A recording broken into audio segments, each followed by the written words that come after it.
오늘은 대강절 넷째 주일입니다. 이 대강절 넷째 주일은 사랑이라고 하는 촛불을 켜는 날입니다. 우리가 대강절 이어서 촛불을 켜지 않지만 지난주가 기쁨에 관한 내용이었다면은 오늘 이 주간은 사랑에 관한 내용을 담고 있습니다. 바로 예수님의 탄생이 하나님의 사랑을 이 땅에 보여주셨음을 말씀하는 겁니다. 예수님의 탄생을 기다리고 또 고대함 가운데 준비하는 우리 믿음의 새로남 가족들의 그 마음이 주님께로 향하는 은혜 있기를 원합니다. 특별히 그 은혜 안에 우리가 거할 때 우리 성도 여러분들 지난 1월 8일 월요일서부터 지난 토요일인 12월 21일까지 1년의 그 시간 동안 리딩 지저스 성경 통독을 통해서 성경을 완독했습니다. 목사가 좀 믿음이 없었나 봐요. 뭐냐 하면은 한 반쯤 읽었겠지라고 저는 생각했습니다. 아마 성경을 통독을 시작을 하고 그 시작한 우리 성도들 중에 반이나 읽었을까라는 생각을 가졌어요. 왜 그랬냐 하면은 그 중간에 제가 확인을 안 했습니다. 한 권이 끝날 때마다 매번 확인을 했었는데 작년에 들려지는 이야기는 뭘 자꾸 그걸 확인을 하냐라고 해서 처음 시작할 때만 확인하고 확인 안 했습니다. 근데 확인 안 하면 어느 교회냐 어떠냐 하면은 성경 읽기가 중간에 중단됩니다. 근데 어제 밤까지 우리 성도 여러분들이 쭉 이제 보내주셨어요. 각 순별로. 우리 교회 이제 19개 순, 물론 교육자들과 교회 학교도 있지만 전체 퍼센테이지로 보니까 한 70% 정도 우리 성도 여러분들이 완독을 하셨더라고요. 읽기 시작한 성도들 중에서 70%입니다. 아직 6개 순이 아마 오늘 보내주실 것 같은데 그걸 확인을 하면은 최종적인 성경 통독률이 나올 것 같습니다. 우리 성도 여러분들 또 1년 동안 성경 읽어 주시느라고 수고 많으셨습니다. 그런 부분에서 우리 좌우 옆에 성도들에게 이렇게 인사합시다. 성경 읽느라 수고 많으셨습니다. 자, 이번에는 손을 잡고 이야기합니다. 내년에도 또 읽읍시다. 네, 아직 미완독이신 분들도 계시고 중간에 중단하신 분들도 있을 거예요. 다 읽을 수 있다면 이번 주를 통해 다 읽으시고 만일 못 읽으신다면은 이제 1월서부터 다시 시작을 하면 됩니다. 다시 시작하는 성경 통독에는 우리 성도들이 시간을 내고 하나님의 말씀을 여러분들의 가슴에 잘 담아내는 그런 은혜가 모든 성도 여러분들에게 있기를 소망합니다. 자, 오늘 대강절 넷째 주 오늘 본문을 이렇게 잡아봤어요. 왕회 기환이라는 제목을 달아봤습니다. 왕의 기환 하면은 영화 좋아하시는 분들은 어디서 많이 들어봤는데 라고 생각하실 겁니다. 바로 반지의 제왕이라고 하는 소설 또 영화 1, 2, 3편이 있었는데 그 1, 2, 3편 중 하나의 이름이 왕의 귀환이라는 제목입니다. 반지의 제왕을 쓴 톨킨이 이 성경, 이 특별히 요한계시록에 나오는 이런 계시록의 장면들을 담아서 이 영화를 모티브로 해서 소설을 썼고 그 소설이 우리에게 눈으로 다가온 것이 바로 영화입니다. 오늘 우리가 읽은 요한계시록 이 본문의 장은 많은 이 유럽의 문학 안에서도 이 내용들을 담아낸 부분들이 참 많이 있습니다. 여러분들이 잘 알고 있는 셰익스피어 같은 경우는 모든 땅의 왕들은 무너지고 영원한 왕의 발걸음만 남으리라 라는 그런 말을 했습니다. 단테의 신곡에 보게 되면은 심판의 날 그분의 이름은 입술마다 울려 퍼지고 그의 검은 공의를 새로이 하나이다 라고 이렇게 이야기를 합니다. 영국의 시인이었던 윌리엄 브레이크 같은 경우는 왕은 백마를 타고 올 것이다. 어둠의 장막을 찢으며 영광의 새벽이 다가온다라고 말했습니다. 여러분, 왕은 백마를 타고 옵니다. 아이들에게 그러면 예수님께서 이 요한계시록을 보게 되면은 이제 앞으로 오실 때 이 백마를 타고 오신대라고 이야기했더니 어떤 아이가 그래요. 목사님, 아니에요. 그건 옛날이고요. 이제 오시면은 하얀색 승용차를 타고 오실 거예요 라고 이야기하더라고요. 그럴 수도 있을 것 같아요. 어떤 모습, 어떤 모양으로 오시든 오늘 이 성경을 보게 되면은 왕이 귀한함을 보여줍니다. 우리 성도 여러분들, 왕의 귀한의 부분을 우리가 잘 볼 때 예수님은 그러면 어떤 모습으로 어떤 그런 의미로 우리에게 재림으로 다가오는지를 이 본문을 통해서 여러분들이 예수님의 다시 오심을 기대하고 고대함 가운데 주님의 오심을 잘 준비하는 은혜가 우리 모든 성도 여러분들에게 있어야 할 것입니다. 여러분, 우리나라는 지금 어수선합니다. 12월 3일 윤석열 대통령의 계엄 선포 이후에 지금 대한민국은 상당히 어수선한 중에 있습니다. 저는 정치적이나 이념적인 부분을 이야기하고 싶진 않아요. 그러나 탄핵의 그 전국으로 지금 흐르면서 이 나라는 상당히 혼란스럽습니다. 근데 이런 생각을 해봤습니다. 나라의 힘은, 통치력은 누구에게 있고 어디서부터 나오는가? 대한민국 헌법 1장 제 첫 번째는 바로 우리나라의 정체성을 이야기하고 그 모든 권력과 힘은 누구에서부터 나온다고 합니까? 국민으로부터 나온다고 합니다. 이것은 우리나라의 헌법 정신이 이야기하고 있는 바입니다. 그러면 이 세상의 통치권은 누구로부터 오는지 우리가 잘 알아야 할 것입니다. 한 나라의 그 힘도 과거에서는 왕이라고 하는 왕정 시대에서는 왕으로부터 그 힘이 나왔지만은 지금은 민주 사회를 살아가면서 그 힘이 국민 한 사람 한 사람의 그 힘을 모아서 그것이 국력이 되고 또 그것이 가장 강력한 힘임을 이야기합니다. 오늘날 우리는 이런 부분에서 정치적인 불안, 경제적인 위기, 사회적 갈등들이 끊이지 않고 있습니다. 이걸 보면서 인간이 얼마나 연약한 존재이고 인간이 얼마나 한계를 가지고 있는지 새삼 절감하고 있습니다.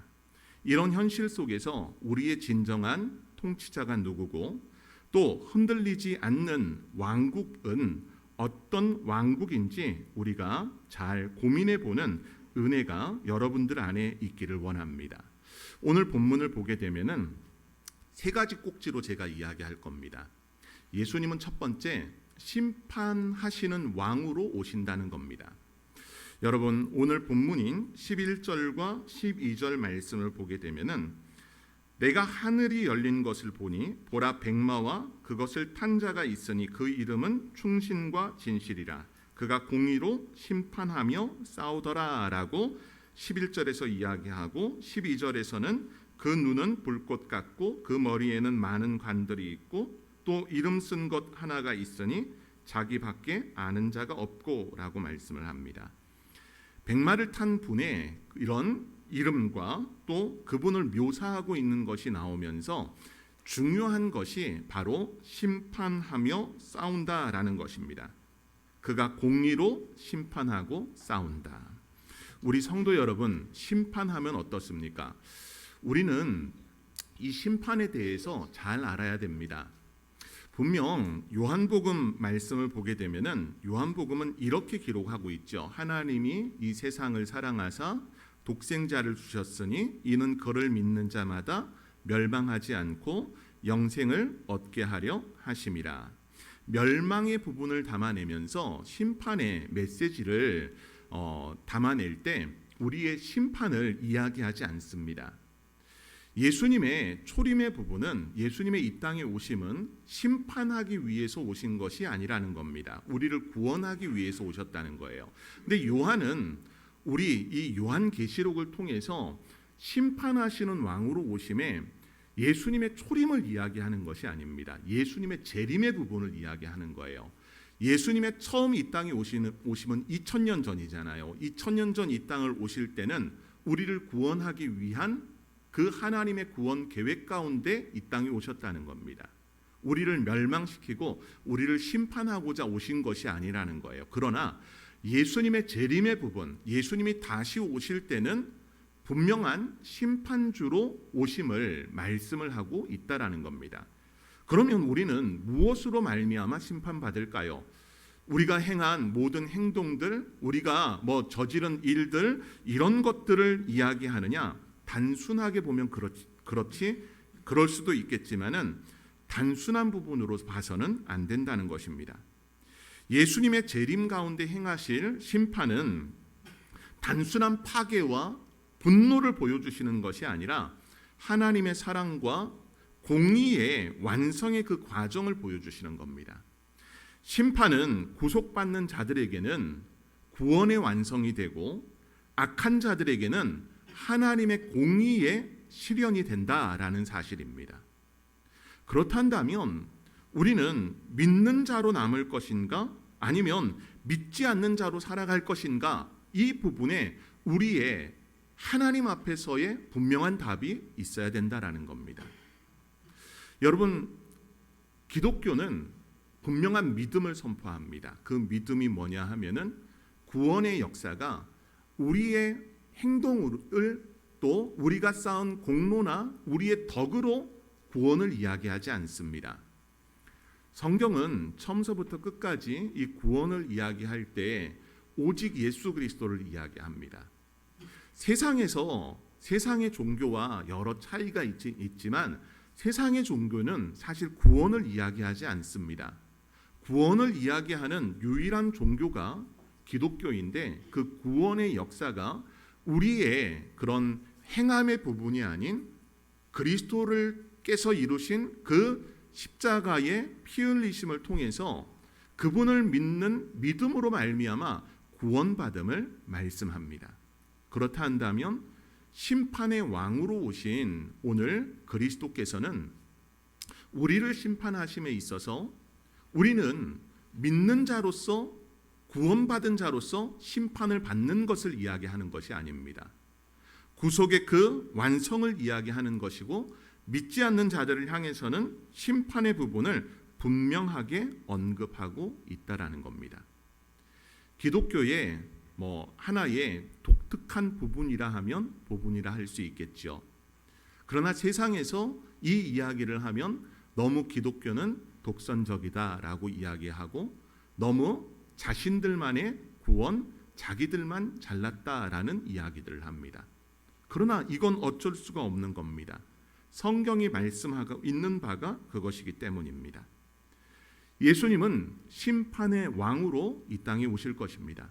그렇다면 성도는 분명해야 됩니다.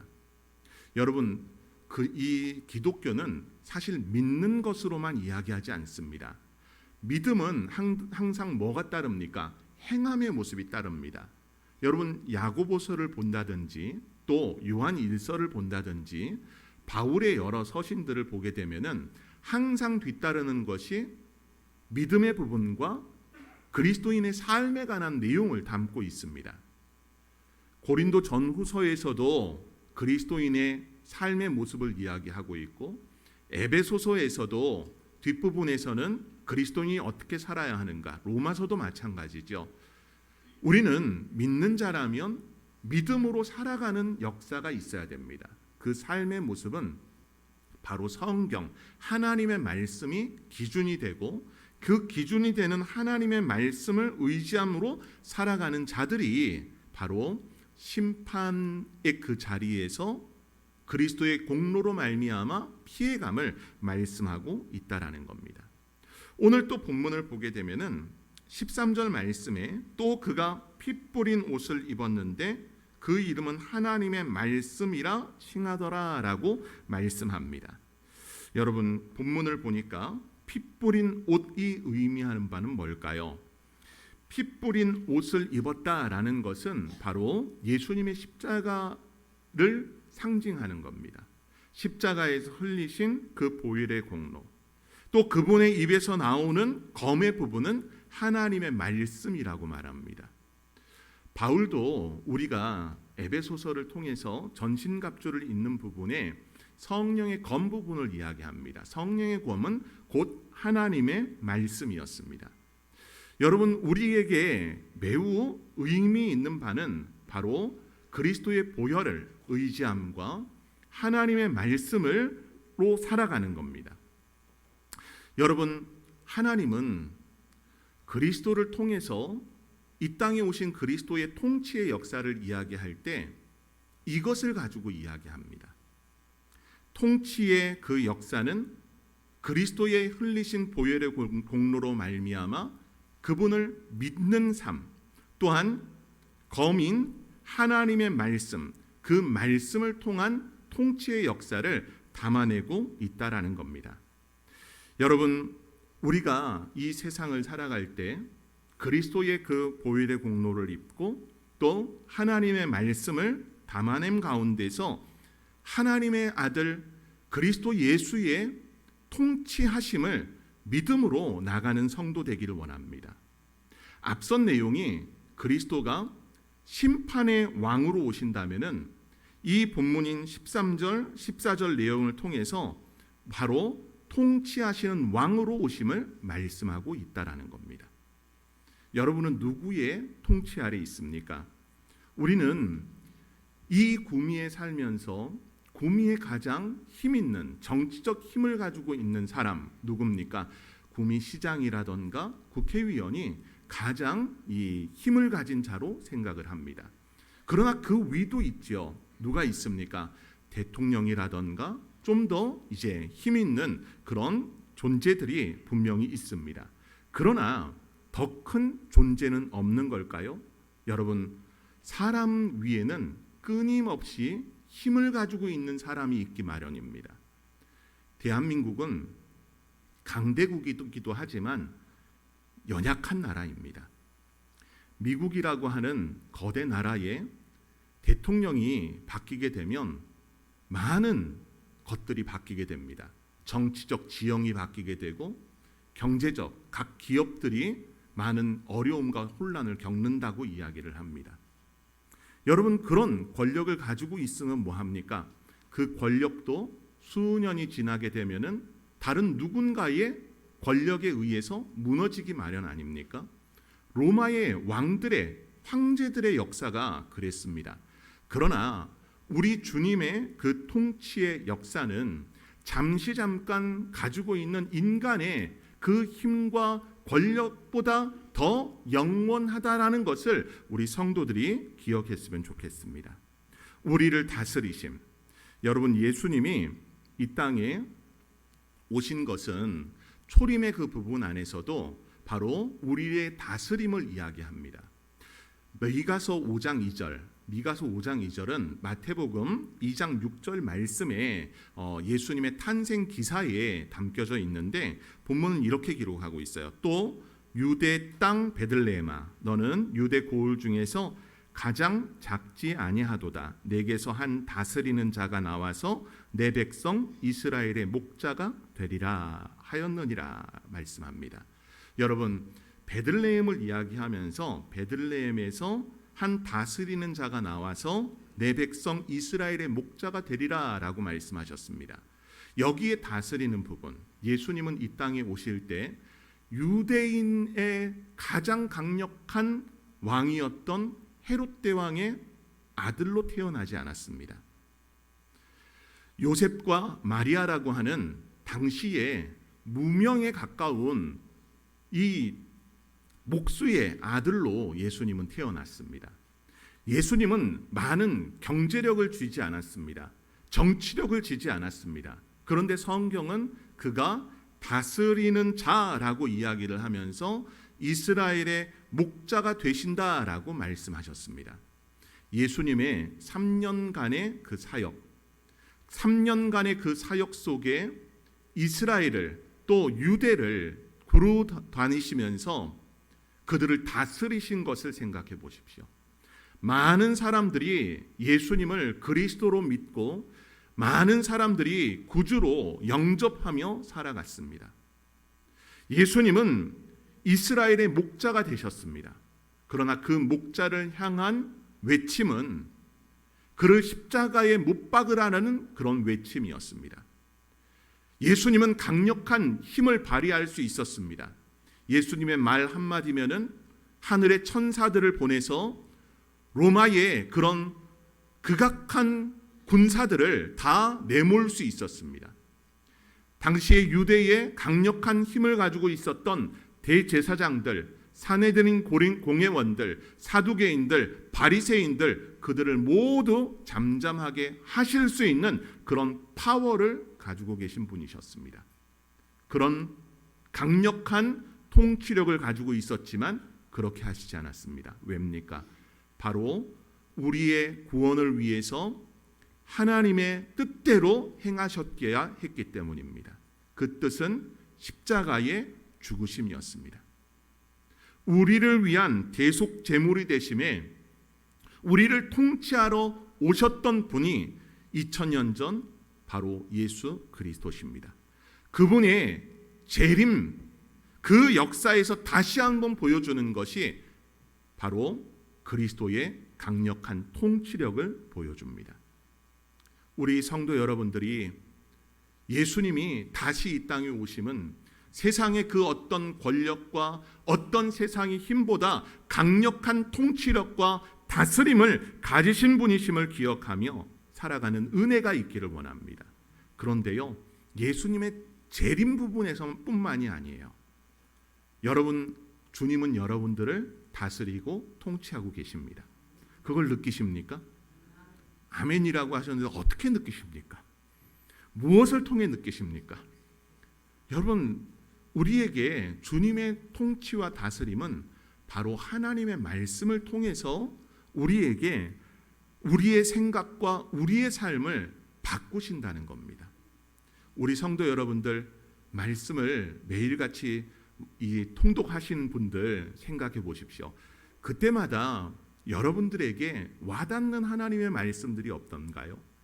내가 오늘 하루를 살아가는 그 아침에 성경을 읽을 때 나에게 힘이 되는 말씀이 되기도 하지만, 내가 하루를 다 살고 저녁 시간에 성경을 읽을 때 하나님은 때로 나를 위로하시고 나를 닦아주시고 나를 안아주시는 하나님으로 하나님은 통치하시지 않던가요? 여러분, 하나님은 그 통치의 역사를 그리스도의 초림을 통해서 다스리기 위해 오셨다면 그리스도의 재림을 통해서 다스리시는 분으로 오실 것입니다. 그러나 중간 주님이 우리 눈에 보이지 않고 이 땅에 계시지 않다고 해서 우리를 다스리지 않으신다라고 여겨서는 안 됩니다. 바로 말씀을 통해서 우리를 다스리고 우리를 통치하고 있다라는 사실을 잘 기억했으면 좋겠습니다. 근데 우리는 어떻습니까? 주님의 통치에 순종하고 복종합니까? 항상 우리는 우리의 뜻이 앞설 때가 참 많습니다. 우리가 이성적으로 판단하고 생각하는 것, 인간이 가진 지성으로서 모든 것을 해결하려고 합니다. 여러분, 그것은 내가 곧 나를 자신을 다스리는 겁니다. 저는 여러분들이 주님의 다스림, 주님의 통치 안에 거주하는 믿음의 성도들 되기를 원합니다. 세 번째, 예수님은 어떤 분으로 오실까요? 본문 16절 말씀을 보게 되면은 만왕의 왕이요 만주의 주라 하였더라 라고 말씀합니다. 이것은 그분의 그런 그 옷과 그 다리에 이름을 쓴 것이 있으니 만왕의 왕 만주의 주라고 새겨져 있다라는 겁니다. 여러분, 이름표는 매우 중요합니다. 여러분들이 누구신지 알려주는 것이고 여러분들의 소속을 이야기해 주는 것이기 때문입니다.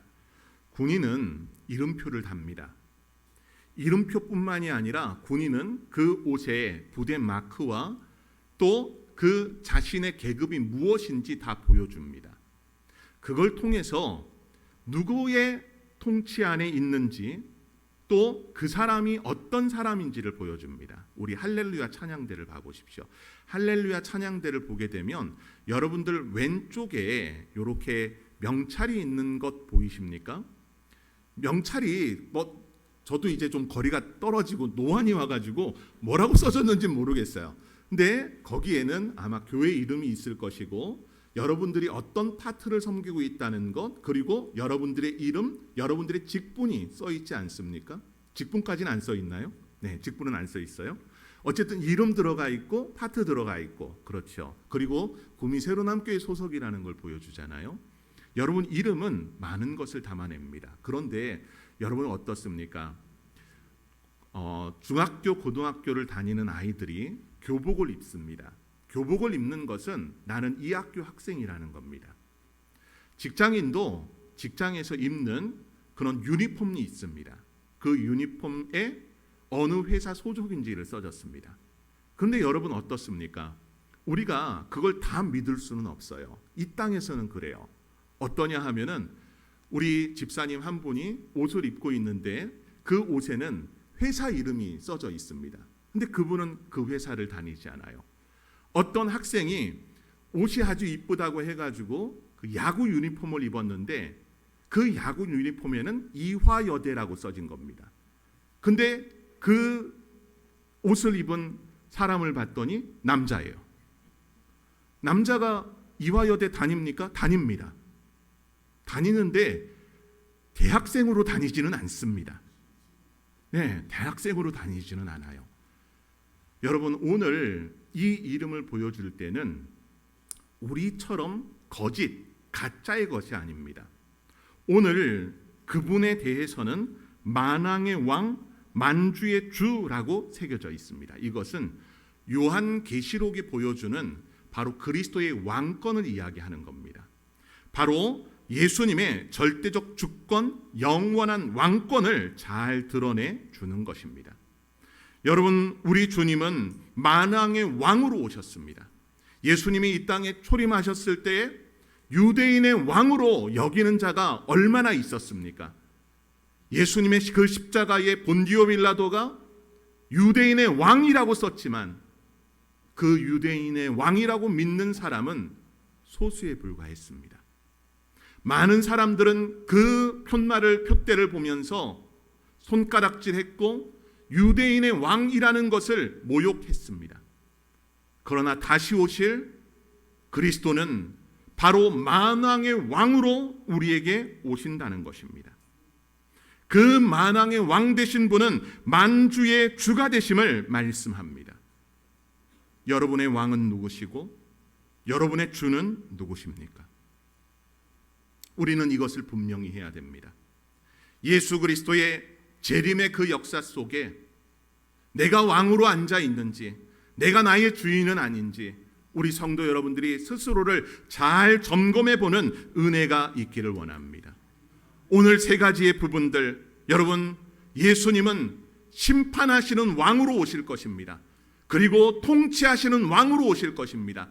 만왕의 왕이요 만주의 주로 우리에게 오실 것입니다. 그분의 다시 오심을 기약한다면 우리 성도 여러분들은 그냥 시간을 허비해서는 안 됩니다. 주님의 오심을 준비하는 자들 되어야 됩니다. 여러분 마태복음에서 천국 그 비유 속에 10처녀 비유를 잘 생각하십시오. 5처녀는 기름을 준비했지만 5처녀는 기름을 준비하지 않았습니다. 본문을 보면 10사람 모두가 다 신랑이 오지 않은 가운데서 다 휴식을 취합니다. 졸고 있습니다. 여러분 준비하며 조는 사람과 준비하지 않고 조는 사람은 큰 차이가 있습니다. 저는 여러분들이 매일매일 주님의 오심을 기대하고 고대함 가운데 살아갈 때 준비하는 자들, 왕의 귀환을 준비하는 자들로 살아가는 역사가 있기를 원합니다. 그 날과 신은 알지 못합니다. 하지만 광명한 새벽별로 이 땅에 오실 주님, 그 주님이 다시 심판의 주로 통치하시는 왕으로 만왕의 왕 만주의 주로 오심을 기억하며 이 한 날도 또 한 주간도 주님의 다시 오심을 고대하며 살아가는 믿음의 성도들 되기를 간절히 소망합니다.